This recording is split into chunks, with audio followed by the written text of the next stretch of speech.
Welcome to Whispers in the Dark. Tonight, we ride into a place where the roads remember screams, where the trees lean away from the moon, and where the sound of hooves in the fog means death is already searching for you. This is the tale of the Headless Horseman, not the legend softened by time, not the campfire story told with nervous laughter. This is the old version, the buried version, the version the townsfolk of Black Hollow tried to lock away beneath church bells, iron nails, and shallow graves. So dim the lights, listen closely, and whatever you do, if you hear a horse outside your window before this story ends, do not look. Now let's begin. The first thing Captain Elias Vorn felt was mud in his teeth. It packed itself between his gums, thick with rainwater and gunpowder, as he lay face down in the churned field and tried to remember whether he was alive. Men were screaming all around him, not the clean, brave cries sung about in taverns after a war is won, but the wet animal sounds of bodies coming apart. The sky above the battlefield was the color of bruised iron. Cannon smoke crawled across the ground in gray sheets, hugging the corpses as if even the fog had grown hungry. Elias Vorn had been called a huntsman before he was ever called a captain. In the northern forests, he had stalked wolves through snowstorms, slit the throats of stags beneath winter moons, and returned with pelts frozen stiff across his saddle. He had learned early that fear had a scent. It came from beasts first, then men. It was sour and hot and unmistakable. Now the whole battlefield stank of it. The war had dragged through autumn and into the first teeth of winter. Two armies had been tearing each other apart over land that nobody could name without spitting. Black Hollow lay beyond the western ridge, a town of crooked chimneys, graveyards too full for comfort, and farms that had already given up more sons than they had grain. Elias had been sent there with his cavalry unit to break the enemy line before dawn. Dawn never came. The clouds swallowed it whole. He pushed himself up on one elbow. His coat was torn. His right boot was gone. Somewhere nearby, a horse shrieked with a sound so human that several dying men turned their heads toward it. Elias wiped mud from his mouth and tried to call for his men, but smoke burned his throat and turned his voice into a rasp. Then he saw his horse, Mordred, a massive black stallion with a white scar across one eye, and a temper that had killed two stable boys before Elias ever bought him. Mordred stood 30 paces away, reins dragging, sides heaving, his black mane slick with rain and blood. A dead soldier dangled from one stirrup, his boot caught there, his body bumping weakly against the horse's flank every time Mordred stamped. Elias forced himself upright. The field sloped toward a broken stone wall where the enemy cannons waited. They sat there like iron beasts, their mouths open, belching smoke and flame. Every time one fired, the world shook. Men vanished in red bursts. Limbs spun through the air. Horses collapsed into steaming heaps. The ground itself seemed to breathe blood. Elias found his saber in the mud. His fingers closed around the grip. He rose with a groan, his knees nearly folding beneath him. Around him, his cavalrymen lay scattered in pieces. Young Thomas Bell, who had lied about his age to join the war, was on his back staring at the sky with his jaw missing. Sergeant Hake crawled in circles, dragging his split belly through the mud while trying to push his insides back in with both hands. Another rider knelt without arms, screaming at the stumps as if they had betrayed him. Elias did not look away. He had seen death before. He had made death. He had gutted wolves and men alike, but this was not death. This was slaughter poured from heaven. A bugle sounded somewhere behind him, cracked and wavering. Charge! The order came again. Charge! Elias Vorn staggered to Mordred. The stallion tossed his head and bared his teeth, but when Elias grabbed the saddle, the horse went still. In that moment, they were the same creature. Mud-soaked, blood-marked, made for violence. Elias hauled himself up and swung into the saddle. Pain flashed white through his ribs. He spat mud and blood onto the ground. His men were gone, most dead, some dying.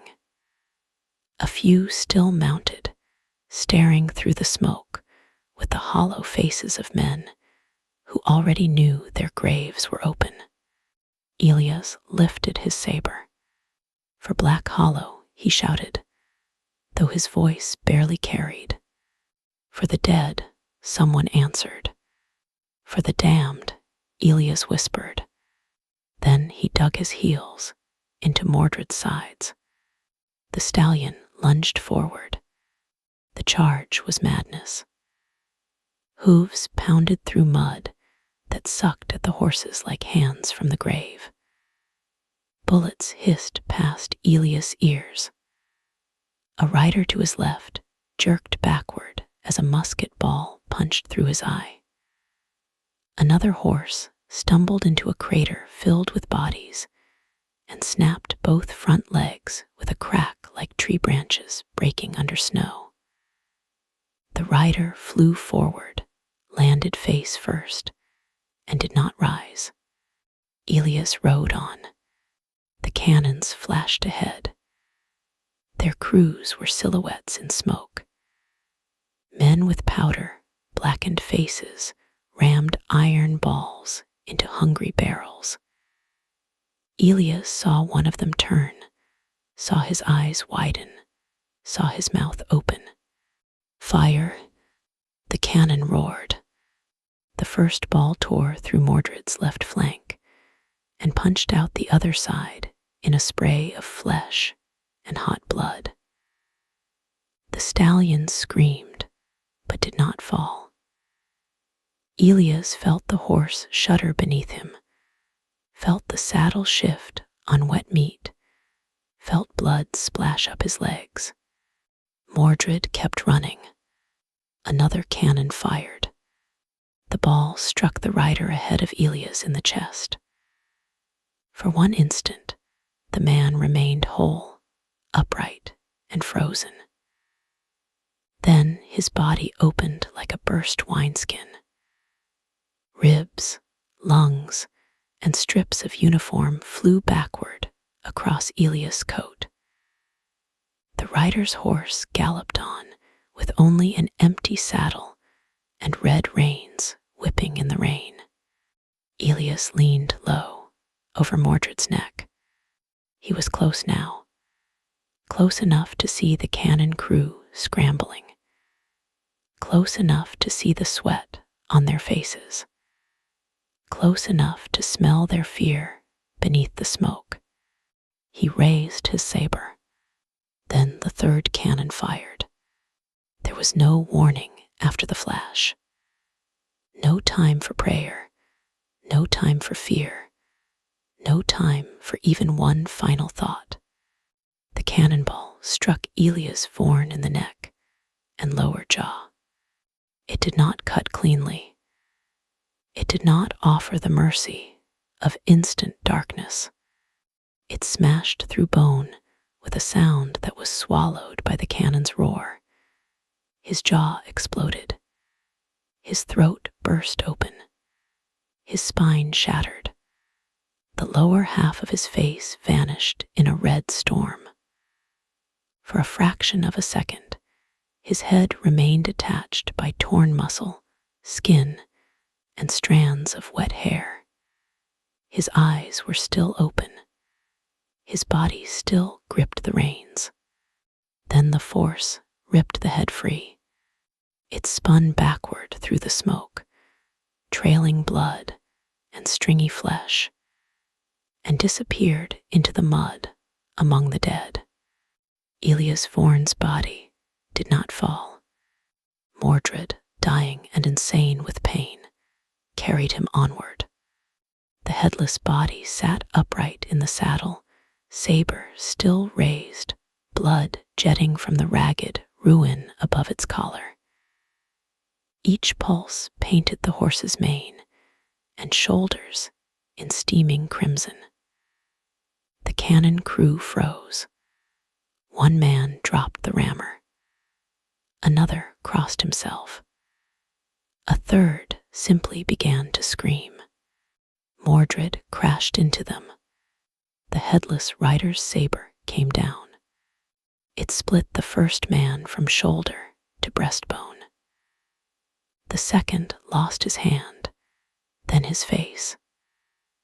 The third tried to run, but Mordred crushed him beneath his hooves, grinding his skull into the mud until one eye bulged free and burst.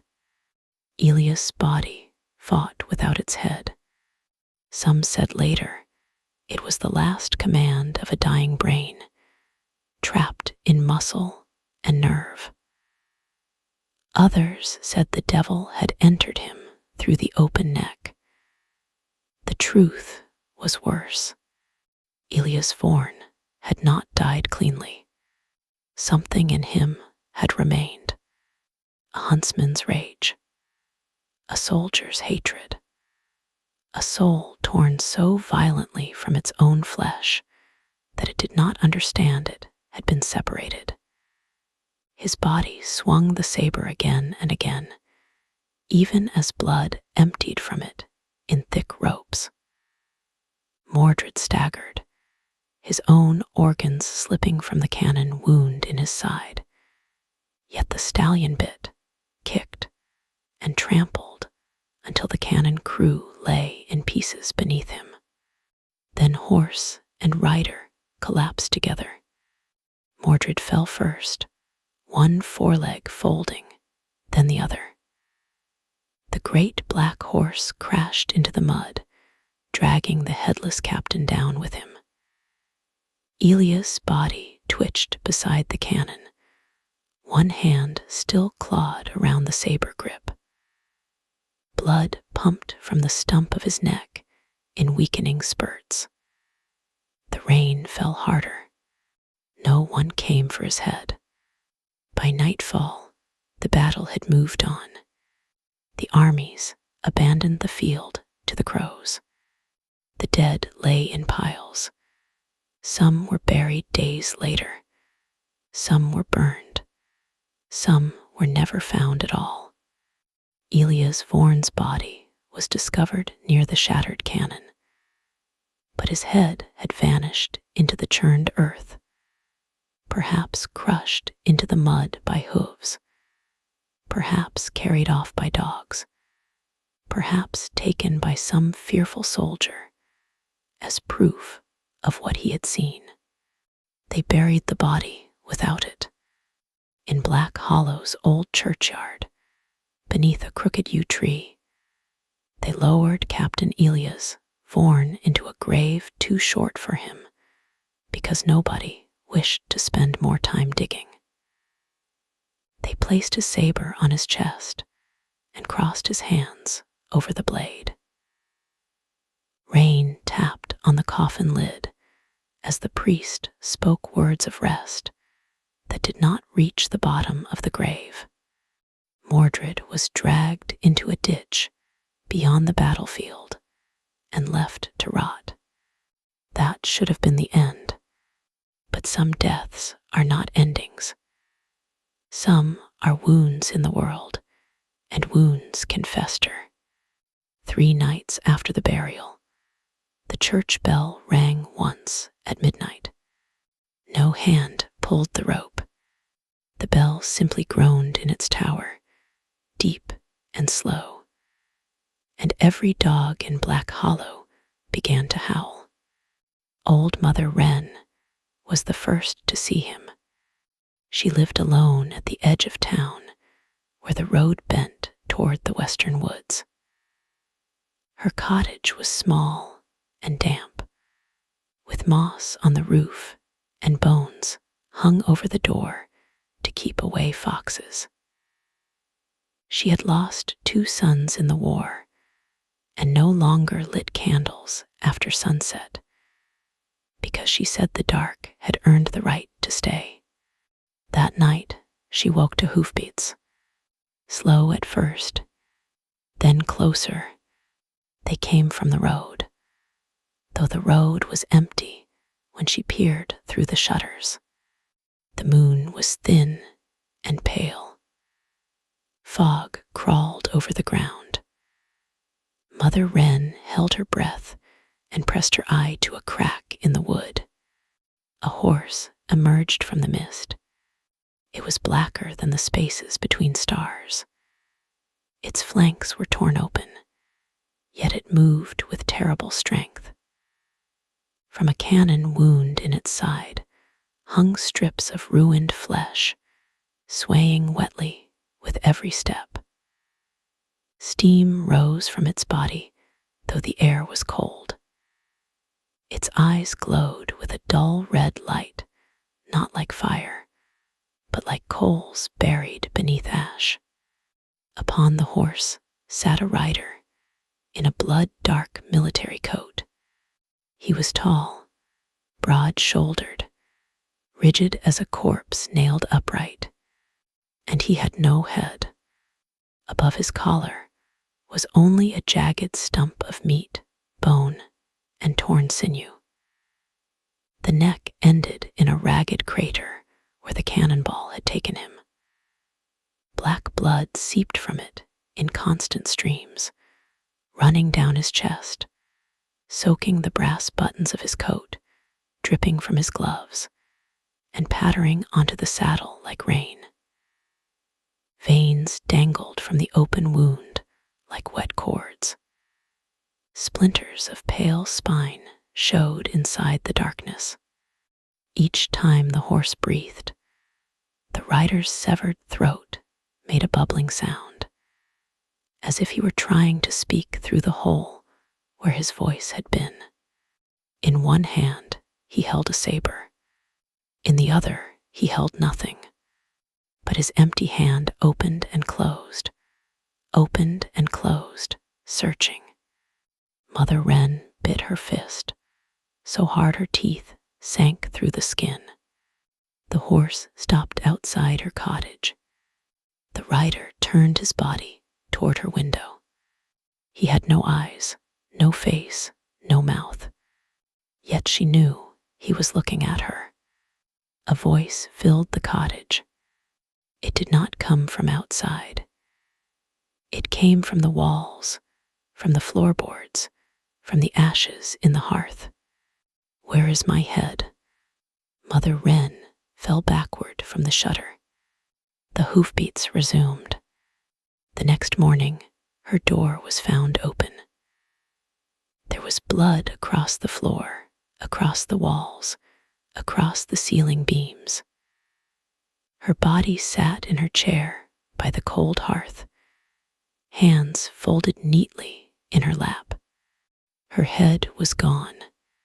The town buried her quickly.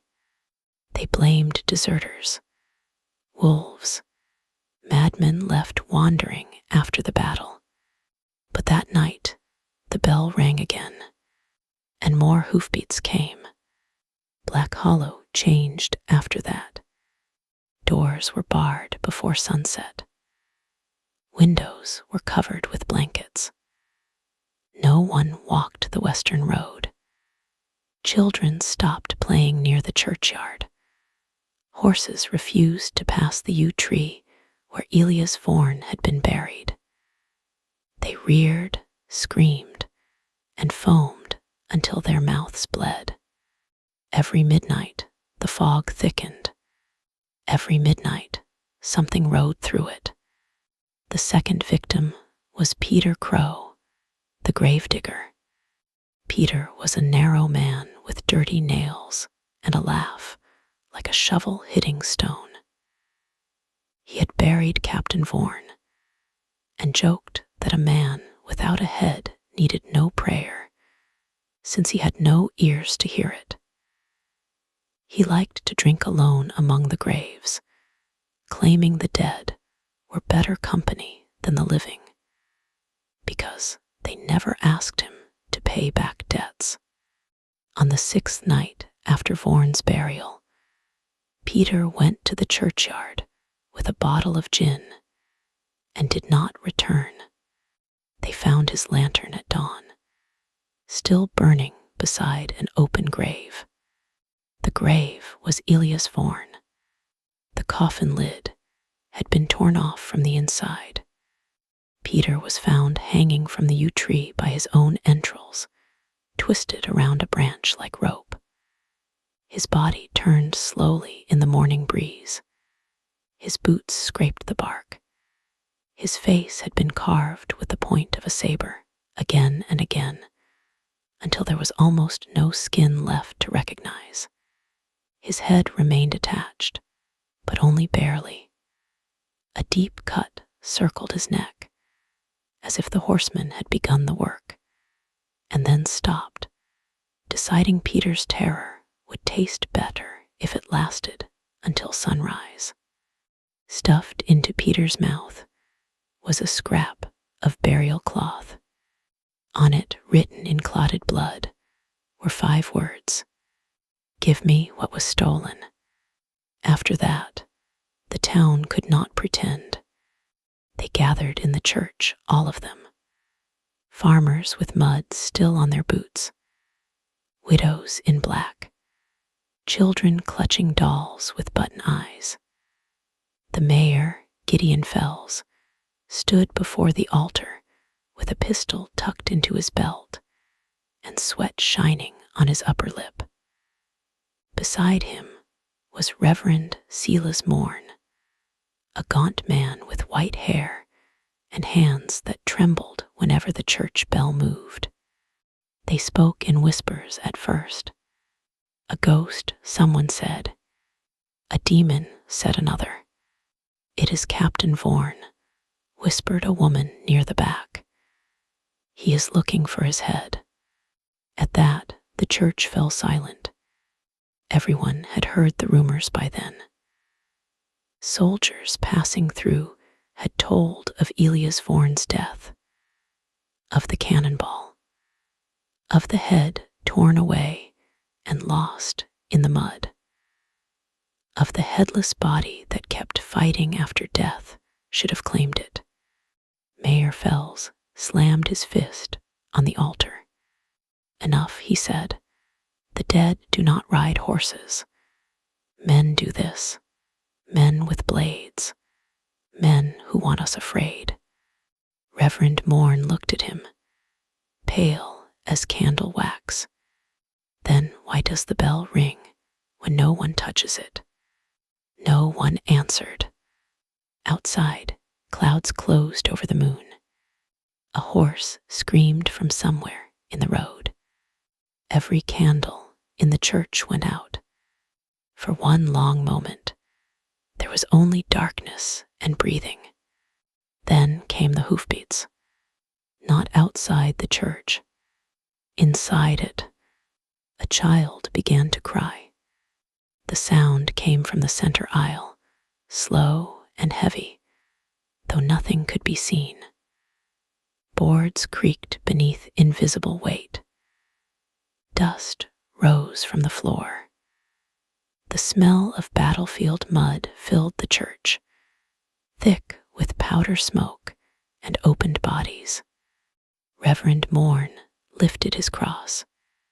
"In the name of God," he whispered. The great doors burst inward. Fog poured in, and through it rode the Headless Horseman. Mordred's hooves struck sparks from the church stones. His nostrils vented black steam. His torn side gaped wider than before, ribs showing beneath strips of rotted hide, yet he moved with impossible power.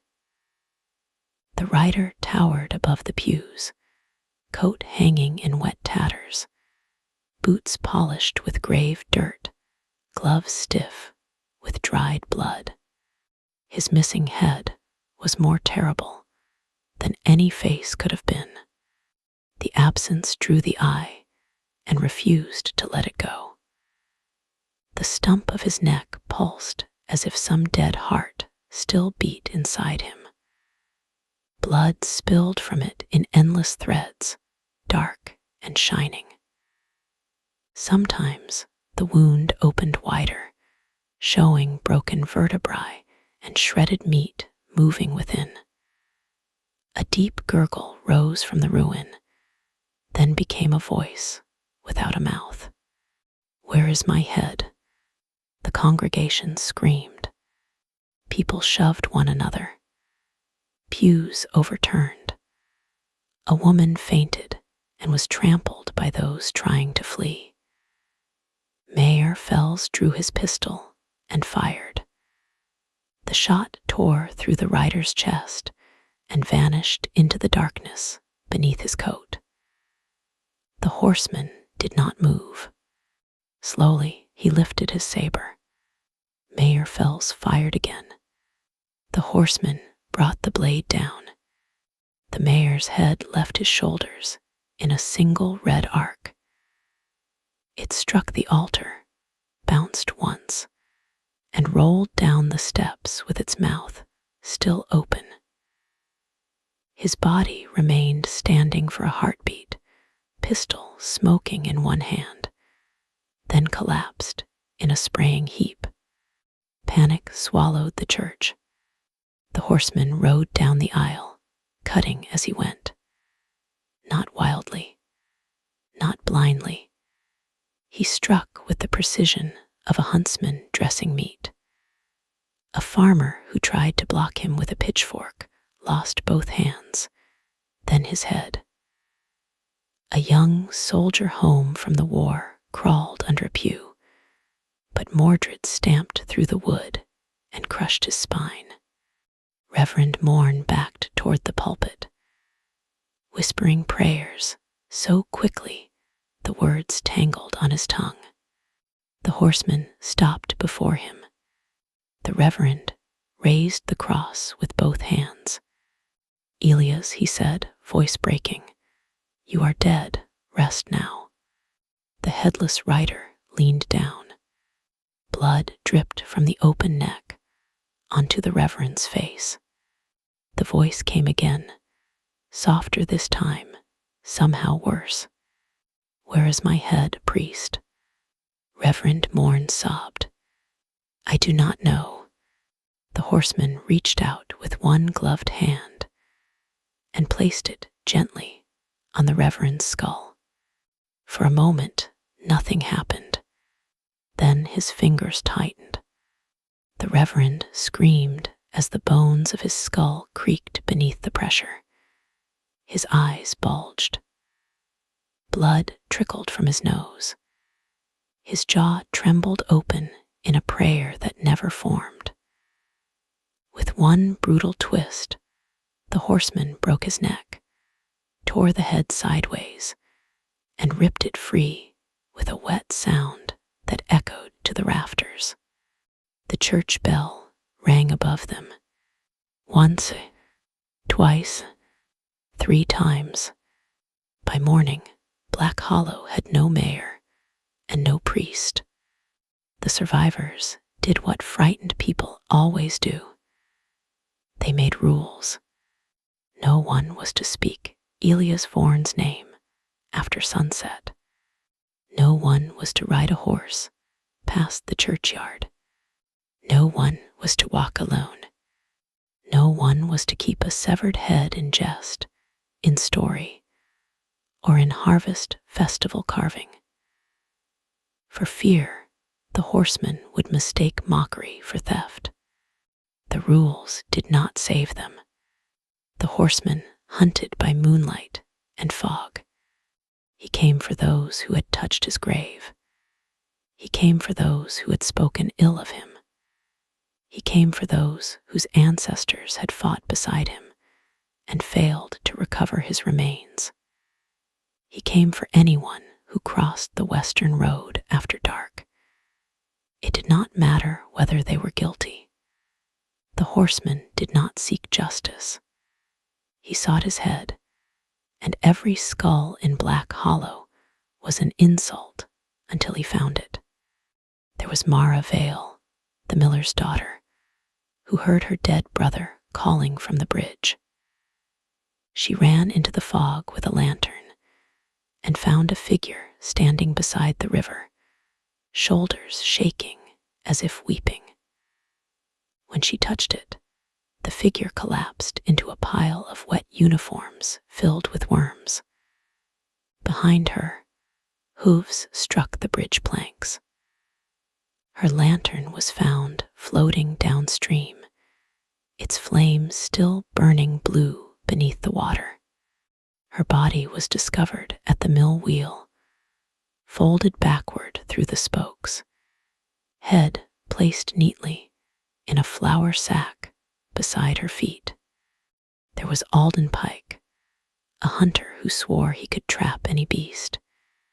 He dug a pit in the road, lined it with sharpened stakes, and waited in a tree with a musket loaded with silver buttons stolen from his wife's wedding dress. At midnight, the horseman came. Mordred crossed the pit without falling, not by leaping, but by riding over the fog itself. Alden fired. The shot struck the rider's stump and vanished into the wound. The horseman looked up without a face. By dawn, Alden's body was found hanging upside down from the tree, skinned from throat to waist.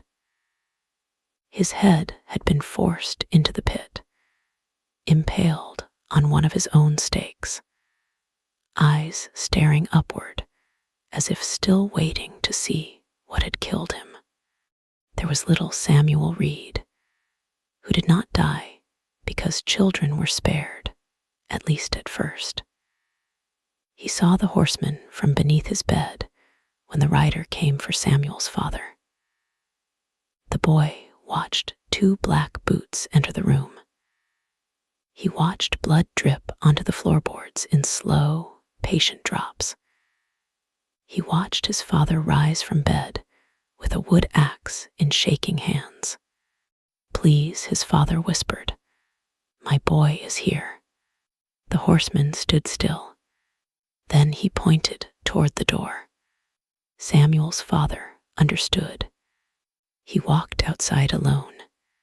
Samuel crawled to the window and saw his father kneel in the yard. The horseman dismounted for the first time anyone had seen. Without a head, he moved like a nightmare wearing a man's body. His shoulders rolled beneath the ruined coat. His empty collar steamed in the cold. He took Samuel's father by the hair, lifted the saber, and removed his head so swiftly that the body stayed kneeling as blood poured down its chest. Then the horseman turned toward the window. Samuel ducked. When he looked again, the yard was empty except for his father's body, kneeling in the mud like a man at prayer. After that, Samuel never spoke another word. The town began to empty. Families fled in wagons piled with blankets, bread, and crying children. Some went east toward the river. Some went north through the pine road. Some never reached daylight. Their wagons were found overturned, horses ripped open, wheels spinning gently in the dawn breeze. The people were found without heads, arranged in rows beside the road, as if waiting for inspection. The heads were never found. That became the worst part. The bodies were left behind. The heads vanished. Some believed the horseman took them to compare with his own, searching for the missing shape of himself. Others whispered that he wore them in the woods, one after another, trying to remember what it meant to have eyes, a mouth, a face. A few claimed they had seen faces hanging from the branches deep in the forest, nailed there by saber points, their expressions stretched in permanent terror. One winter night, a group of men decided to burn the yew tree over Elias Forn's grave. They came with torches, axes, and bottles of lamp oil. There were 7 of them, all drunk enough to be brave and grieving enough to be foolish. Among them was Jonah Bell, older brother of Thomas Bell, the boy who had died in the charge beside Elias. Jonah believed the horseman was not a ghost, but a curse born from improper burial. Burn the tree, salt the grave, and the dead would stay dead. They reached the churchyard just before midnight. The graves glistened with frost. The yew tree stood black and twisted, its branches moving though there was no wind. Elias Forn's grave lay beneath it, sunken and raw, as if something beneath the earth breathed in its sleep. Jonah poured oil over the roots. The smell rose sharp and bright. Another man struck a flint. The church bell rang. All 7 froze. From the western road came hoofbeats. Fast, not the slow approach meant to frighten. This was a charge. The fog burst open as Mordred thundered through it. His hooves tore the frost from the ground.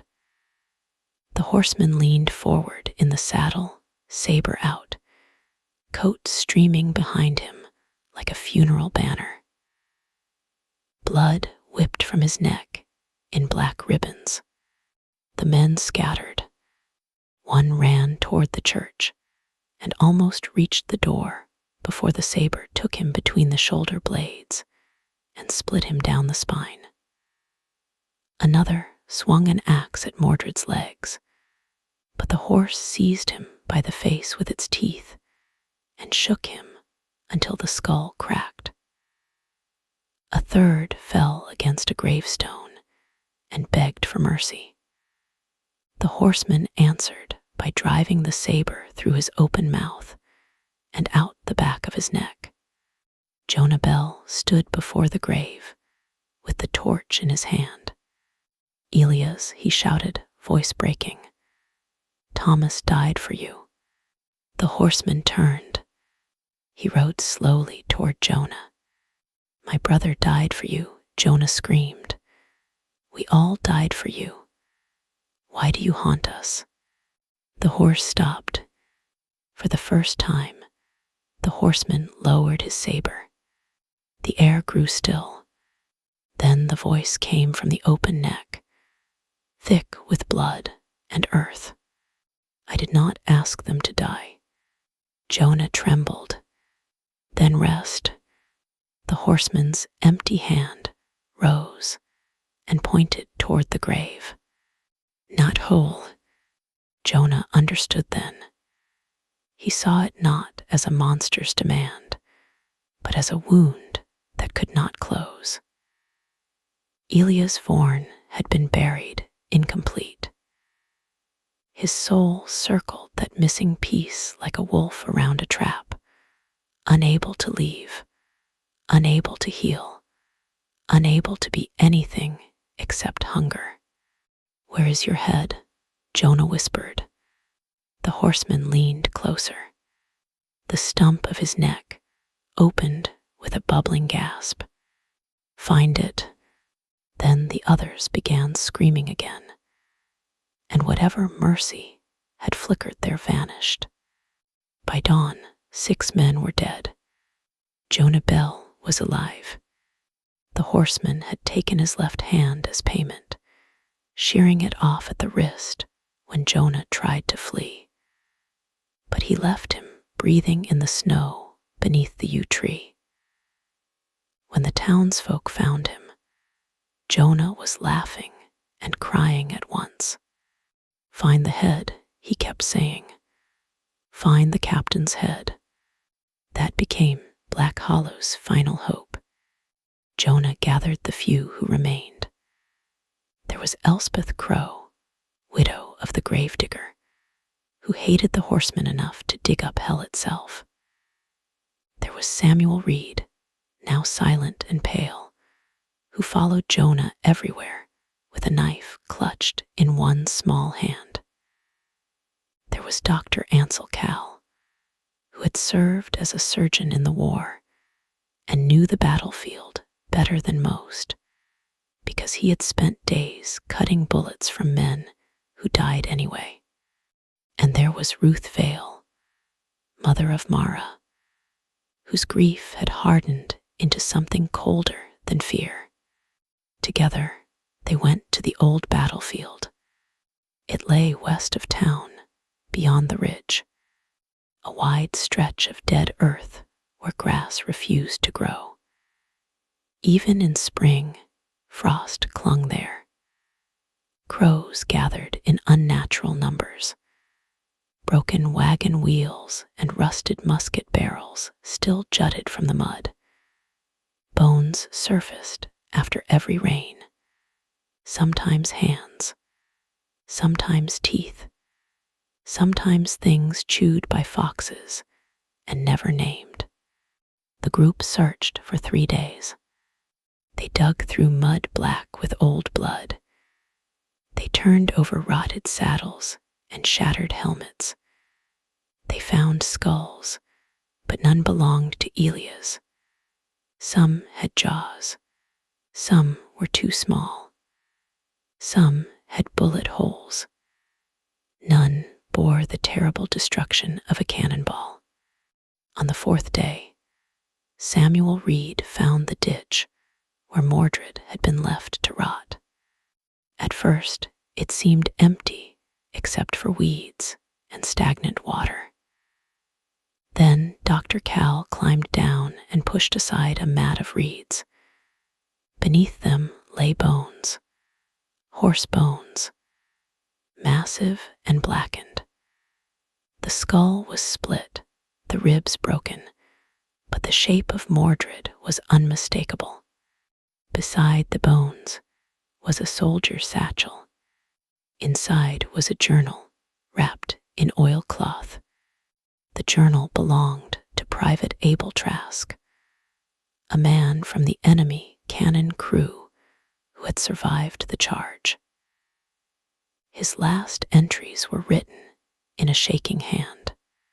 Jonah read them aloud, while the others stood in the gray light. The head came off clean enough for the devil, though I saw the eyes still blink when it landed. Captain with the black horse. The body killed 3 men after. I swear it. I swear before God. Harlan took the head, said a captain's skull would fetch coin from doctors or charm sellers. He laughed while carrying it by the hair. I told him to leave it. He would not. He said a man without a head could not complain. The next page was stained brown. Harlan hid it in the old mill under the black wheel before we fled. He said he would return after the battle. But Harlan died that night, crushed under his own cannon when the wheel broke loose. I hear hooves when I sleep. I hear something asking, I will bury this book with the horse. If the dead come, let them read, and know I did not take it. Ruth Vale looked toward Black Hollow. The old mill, she whispered, the same mill where Mara's head had been found in a flour sack. They returned at dusk, though every instinct begged them to wait for morning. But Jonah knew the horseman would ride that night. He knew the creature had spared him once and would not do so again. The old mill stood at the edge of town, leaning over the river like a drunk over a grave. Its wheel had not turned since Mara's death. Water slid beneath it, black and slow. The wooden walls were swollen with damp. Flour dust still coated the interior in pale layers, making every footprint look fresh. They entered with lanterns. The air inside smelled of mildew, rot, and old grain. Rats whispered in the walls. The black wheel loomed beyond the inner chamber, half inside the mill, half outside in the river, its wooden paddles slick with moss. Dr. Cal found the loose boards beneath it. Elspeth pried them up. The smell came first, not ordinary decay. Older, deeper, a sweetness like meat sealed too long in a jar. Beneath the boards was a small iron strongbox. Jonah's missing wrist throbbed as he lifted it. The lock had rusted nearly through. Ruth broke it with a hammer. Inside lay Elias Vorn's head. What remained of it? The cannonball had ruined the lower face and throat. The jaw was gone. Much of one cheek was missing. The skull was cracked open at the base, and old dried flesh clung to it in leathery patches. Strands of dark hair remained attached to the scalp, matted with soil. One eye socket was empty, but in the other sat a shriveled eye, cloudy and sunken, somehow still turned upward, as if watching the lid open. Samuel Reed made a sound for the first time in years. Not a word, a whimper. Outside, the church bell rang. Midnight. The mill went cold. The river stopped moving. Then came the hoofbeats. They approached from the road, but also from the walls, the ceiling, the floor.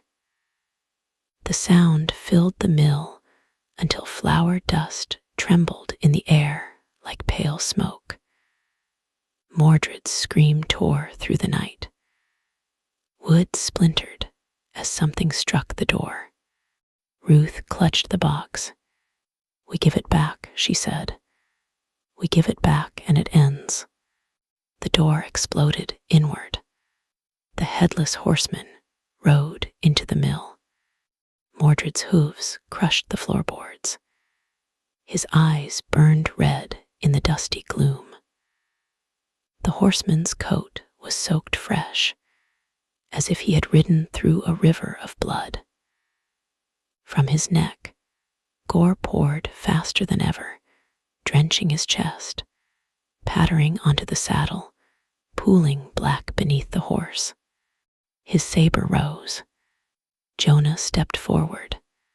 "We found it," he said. The horseman went still. Ruth lifted the head from the box with both hands. Her face twisted with revulsion, but she did not drop it. The ruined skull seemed small now, too small for all the death it had caused. She held it out. "Here," she said, "take it and leave us." The horseman dismounted. The mill groaned beneath his weight. He walked toward her, each step leaving a wet print. The stump of his neck bubbled. His empty hand reached. Then Dr. Cal whispered, "Wait." Everyone turned. The surgeon stared at the head. His face had gone gray. "This will not end it," he said. Jonah's eyes widened. "What?" Dr. Cal swallowed. "Look at him. Look at what he has become. That is not a man seeking burial. That is hunger wearing his coat."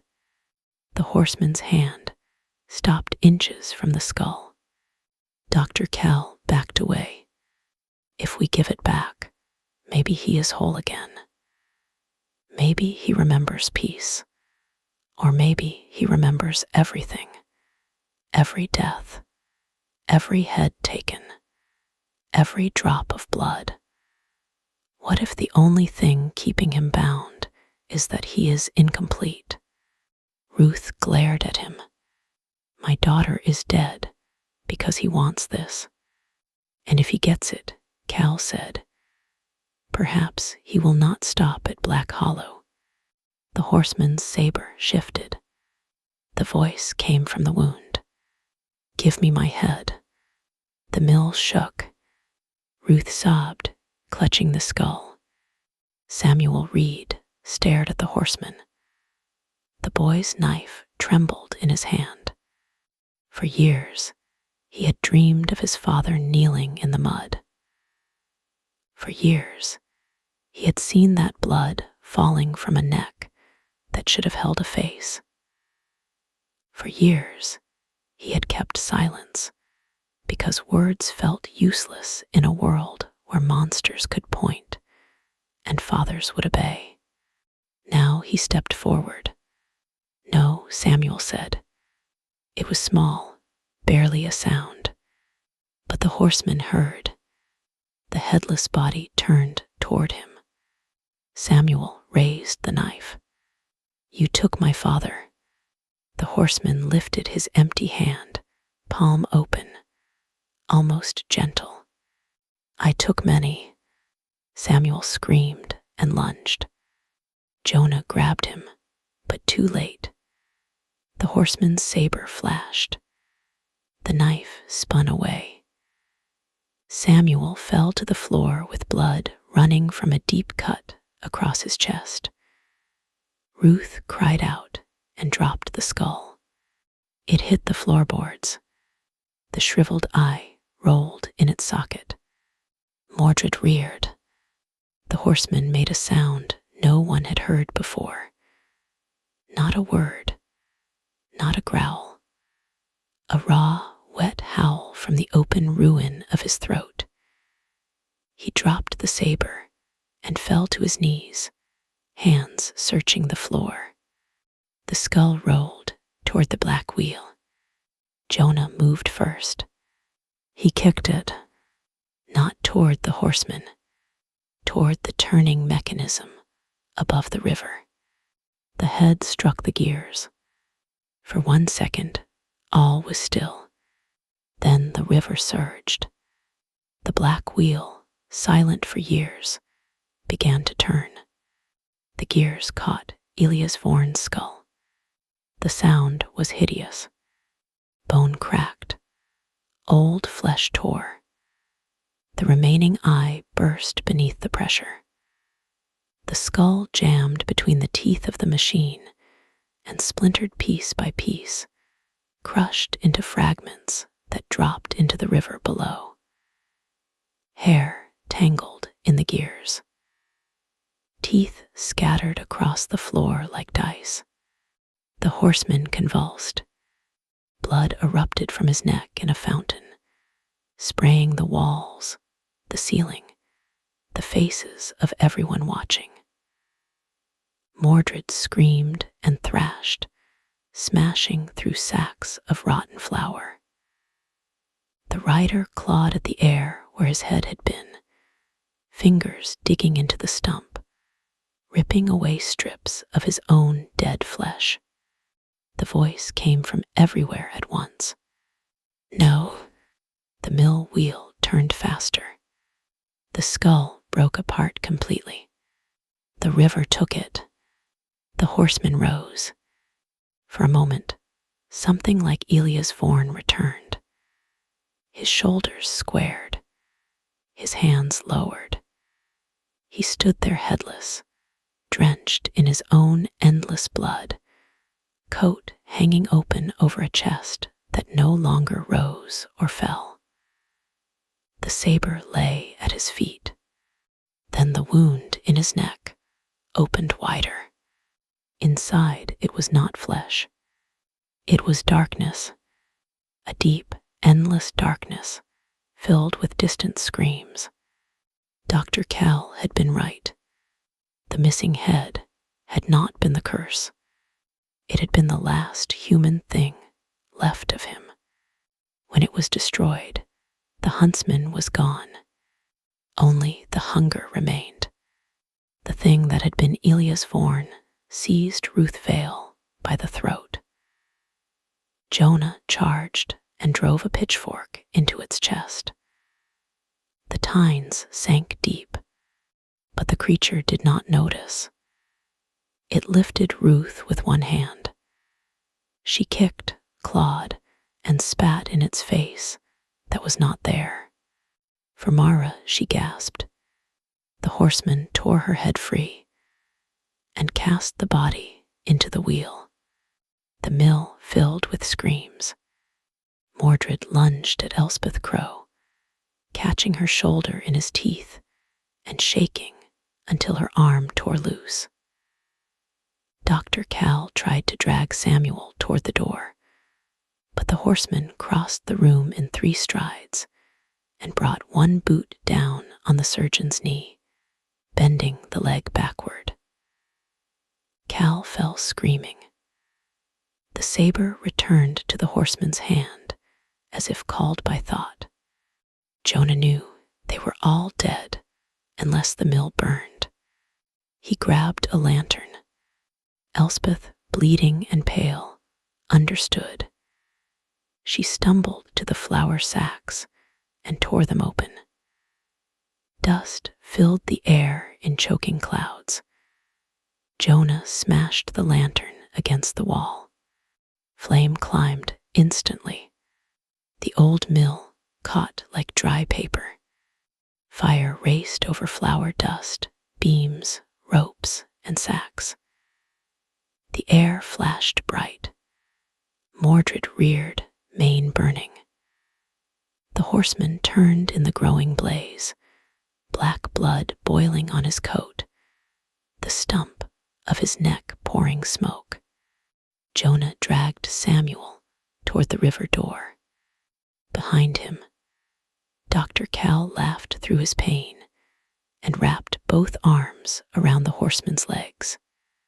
Burn, the surgeon spat. The horseman looked down. The wheel caught fire. The floor gave way. Mordred plunged first, screaming into the burning mechanism. The horseman fell after him, but not before his saber swept out one last time. It took Dr. Cal's head cleanly, sending it rolling into the flames with a look of terrible satisfaction still frozen on his face. Jonah and Samuel tumbled into the river as the mill collapsed behind them. Fire roared into the sky. The black wheel broke free, spinning madly as it burned, scattering sparks over the water. The river carried flaming debris downstream. The mill folded inward with a groan, burying horse, rider dead, and damned beneath a tower of sparks. For the first time in years, the church bell did not ring again. Morning came pale and quiet. Black Hollow was nearly empty. Those who survived gathered by the river and watched smoke rise from the ruins of the mill. Jonah Bell stood with Samuel Reed wrapped in a blanket beside him. Elspeth Crow died before noon, smiling because she had seen the monster burn. Ruth Vale and Dr. Cal were buried with what pieces could be found. Samuel spoke only once that day. "Is it over?" Jonah looked at the ashes. He wanted to say yes. He wanted to believe fire could end what war had made. He wanted to believe that a man, even one turned monstrous, could be destroyed when his bones were burned and his name forgotten. But in the mud by the riverbank, he saw a hoofprint, deep, fresh, filled with black blood. Jonah covered it with his boot before the boy could see. "Yes," he lied. "It is over." Years passed. Black Hollow became a place people avoided without knowing why. The church collapsed. The graveyard sank into weeds. The western road disappeared beneath roots and moss. Travelers who passed too near sometimes found themselves riding in circles until nightfall. Horses grew restless there. Dogs tucked their tails and whined. Crows gathered in the trees, watching with eyes like polished coal. The story became a warning. Do not travel the hollow road after dark. Do not mock the dead. Do not take what belongs in a grave. And if you hear hoofbeats in fog, kneel and pray that he is hunting someone else. But legends do not stay buried. They wait for careless mouths. Nearly 50 years after the burning of the mill, a young scholar named Edwin Caro came to Black Hollow to collect ghost stories. He was 26, handsome in the soft way of men who had never gone hungry, and certain that every superstition could be explained by weather, grief, or drink. He carried notebooks, ink bottles, and a pistol he had never fired. With him came his sister, Lenore. Lenore Caro was the sharper of the two. She had dark eyes, dark hair, and little patience for her brother's arrogance. She came because Edwin had a talent for walking toward danger while admiring his own reflection in it. She did not believe in ghosts, but she believed in men, and men were often worse. They arrived at the edge of Black Hollow in late October. The village was mostly ruins by then. A few stubborn families remained in cottages patched with tin and prayer. They spoke little. When Edwin asked about the Headless Horseman, doors closed. When he offered coin, faces tightened. When he laughed and said he wanted only the truth, an old woman spat at his feet. "Truth rides at midnight," she said. "Ask him yourself." Edwin wrote that down with delight. Lenore did not smile. They lodged in the last standing inn, a sagging building called the Candle and Crow. Its keeper, Abram Vale, was the grandson of Ruth Vale's brother. He had one blind eye and a scar across his neck that he refused to explain. When Edwin asked for the best room, Abram gave him the one farthest from the road. "Keep your curtains shut," Abram said. Edwin chuckled. Does the horseman dislike being watched? Abram leaned close. No, he dislikes being seen and not feared. That night, Edwin insisted on visiting the churchyard. Lenore argued. Abram warned him. Even the wind seemed to push against the door as he opened it. But Edwin was drunk on attention and the thrill of proving dead men harmless. He took a lantern, his notebook, and his pistol. Lenore followed because someone had to keep him alive. The churchyard was a tangle of crooked stones. The yew tree still stood over Elias Vaughan's grave, though half its trunk was blackened by old fire. Its branches hung low, twisted like broken fingers. The grave beneath it was sunken and bare. No marker named the man below. Edwin crouched by it. Here lies the famous captain, he said.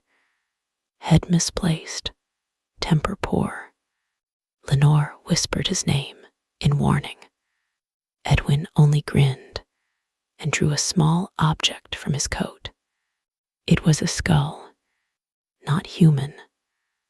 A sheep's skull taken from a butcher's refuse pile.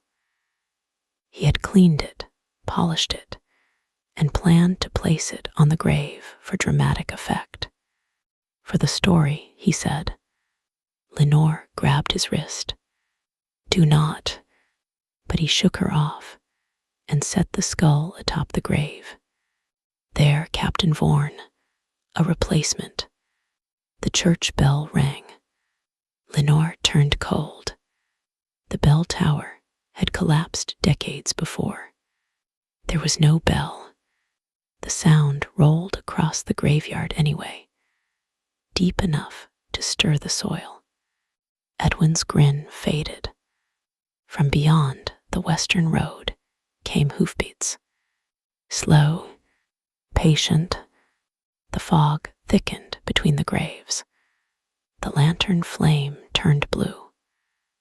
Lenore seized Edwin's sleeve. We are leaving. He did not move. The horse emerged from the fog. Mordred looked burned and rotten, yet whole enough to terrify. Charred patches marked his hide. His mane hung in wet tangles. His ribs showed through one side, and through the gaps burned a red light like a furnace hidden inside a corpse. His hooves left smoking prints in the frost. The rider sat tall in the saddle. The old uniform was now a ruin of blackened cloth and dried blood. His gloves were split. His boots were caked in grave soil. Around his shoulders hung scraps of rope, hair, and fragments of old bone collected from decades of murder. Where his head should have been was a wound that had never closed. But now it was worse. The neck stump was no longer merely severed flesh. It was a torn opening into darkness, ringed with ragged meat and broken bone. Blood dripped from it constantly, each drop sizzling when it struck the frozen ground. Shapes moved inside the wound, as if faces pressed from within, screaming silently to be let out. Sometimes a mouth appeared in the blackness, sometimes an eye, sometimes fingers. Lenore could not breathe. Edwin lifted the pistol with a shaking hand. The horseman looked at the sheep's skull on the grave, then at Edwin. The voice came like earth collapsing into a coffin. Mockery. Edwin fired.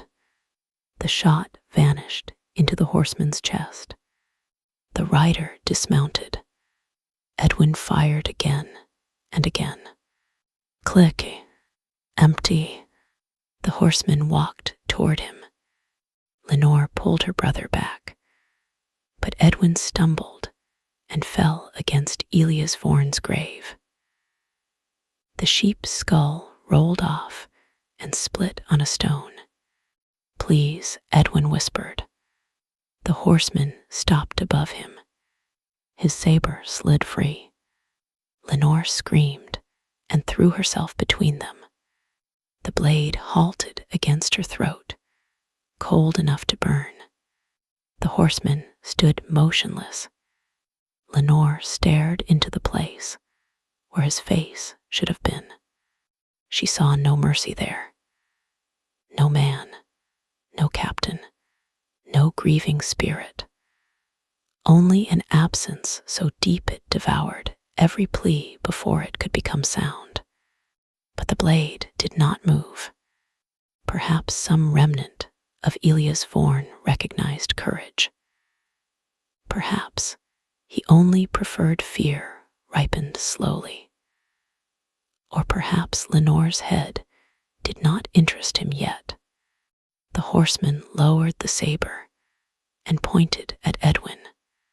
Lenore stepped aside without meaning to. Her body obeyed before her mind could resist. Edwin tried to crawl away. The horseman seized him by the hair. "No," Lenore cried. The saber rose. Edwin's head came off with a sound like a butcher splitting wet wood. His body jerked twice, fingers clawing at the soil, then went still. The horseman held the severed head before his open neck. Blood ran down Edwin's face. His eyes fluttered in their final panic. For one dreadful moment, the darkness in the horseman's neck widened, as if tasting. Then he cast Edwin's head aside. "Not mine." Lenore fell to her knees. The horseman mounted Mordred. Before he rode away, he turned his headless body toward her. The voice filled her skull. "Tell them." Then he vanished into fog. Lenore did tell them. She wrote the story in a book bound in black leather, but no publisher would print it. They called it grief, madness, rural superstition. So she returned to Black Hollow and lived there until her hair turned white, keeping watch over the old road. She never married. She never left. Each year on the anniversary of her brother's death, she placed no flowers on his grave, only an iron nail and a candle. And every year, somewhere in the fog, hoofbeats answered. The last entry in Lenore Caro's journal was written in a cramped and trembling hand. "I understand now. He is not searching for his head, not anymore. That search ended in the mill when what remained of Elias Vorn was crushed and carried away. What rides now is the wound left behind, a question with no answer, a hunger shaped like a man. He takes heads because he remembers needing one, but he no longer knows why. He will never be whole. He will never be satisfied. He is not a ghost seeking rest.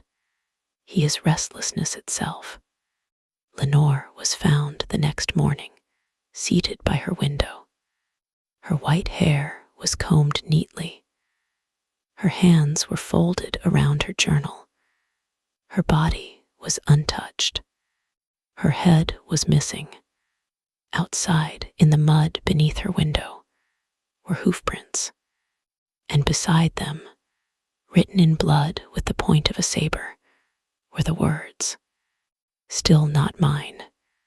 So if you ever travel through the old country roads where the trees bend too close and the fog lies low even when there has been no rain, remember Black Hollow.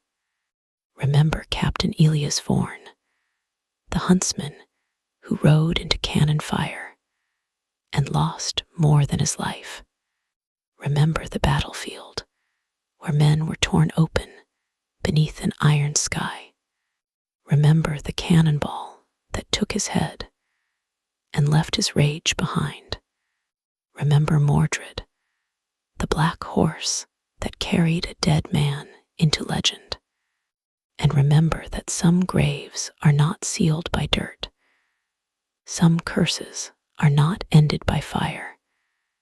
And some monsters do not haunt because they want revenge. Some haunt because something was taken from them, something they can never find. When midnight comes and the road behind you fills with fog, listen carefully. At first, you may think it is your own heartbeat. Then you will hear it more clearly. Do not run. He enjoys the chase. Do not hide. He has hunted in darker woods than any you know. Do not plead. He has no ears. Do not look for his face. There is none. Only the torn neck, the endless blood, the saber shining in the moonlight, the black horse breathing smoke, the empty hand reaching, searching, always searching. And when he stops before you, when that headless body leans down from the saddle and the cold of the grave pours over your skin, you will hear the question that has followed him from battlefield to churchyard, from mill fire to forgotten road. Where is my head? By then, you will know the answer does not matter, because he will take yours anyway. Thank you for listening to tonight's story. If you enjoyed this descent into Black Hollow and the legend of the Headless Horseman, leave a like, subscribe for more dark tales, and share this with someone who thinks they are not afraid of the dark. But before you go, take one last look outside. Is the street empty? Are you sure? Because somewhere beyond the glass, beyond the reach of your lights, an old road may be waiting. Fog may already be gathering at the bend, and far off in the night, beneath the hush of sleeping houses, there may come a sound like iron striking stone. Good night. Whispers of a love so true, painting dreams of me and you. And I'll hold you close in this moment so divine. Whispers of